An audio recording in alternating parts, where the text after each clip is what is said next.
자, 그래서 여러분들은 근대 이전이란 말은 시민혁명 이전이란 뜻이고 근대 이후란 말은 시민혁명 이후다. 이렇게 생각하시면 되겠습니다.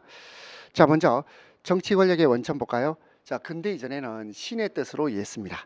근데 근대 이후에는 국민의 동의와 지지가 필요하죠. 그 다음에 근대 이전에는 신의 뜻이기 때문에 신성불가침입니다.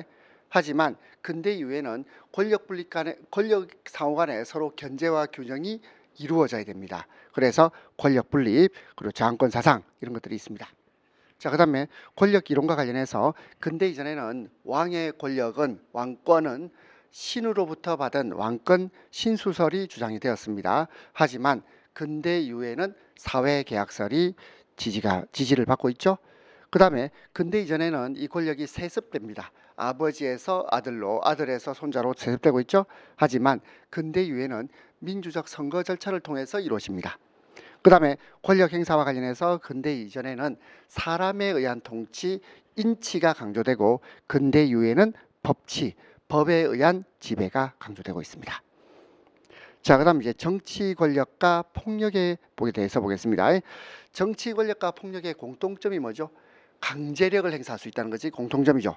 그리고 정치 권력과 폭력의 차이점은 뭐냐면 정치 권력이 정당하다면 우리는 그에 대해서 자발적으로 복종을 합니다. 하지만 폭력에 대해서는 우리는 정당성이 없는 폭력일 때는 우리가 거부를 하죠. 국민들이 저항을 하게 된다. 뭐 이런 의미에서 차이가 있습니다. 자, 그다음에 이제 정치 권력의 정당성. 그러면 이 정치 권력의 정당성은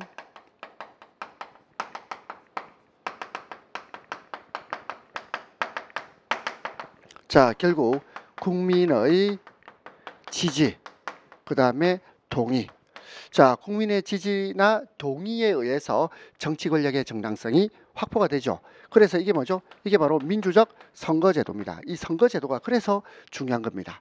정치 권력이 정당하기 위해서는 국민의 지지와 동의가 반드시 필요하다. 그리고 이러한 지지와 동의를 거쳐서 결국 어떤 민주적 정당성, 정치 권력의 정당성을 확보할 수 있게 됩니다. 만약에 국민들이 지지나 동의를 철회하는 경우도 있죠. 그때는 국민들이 집단적으로 저항을 합니다. 그래서 정치 권력은 힘을 상실하게 되고 이것을 저항권이라고 불러요.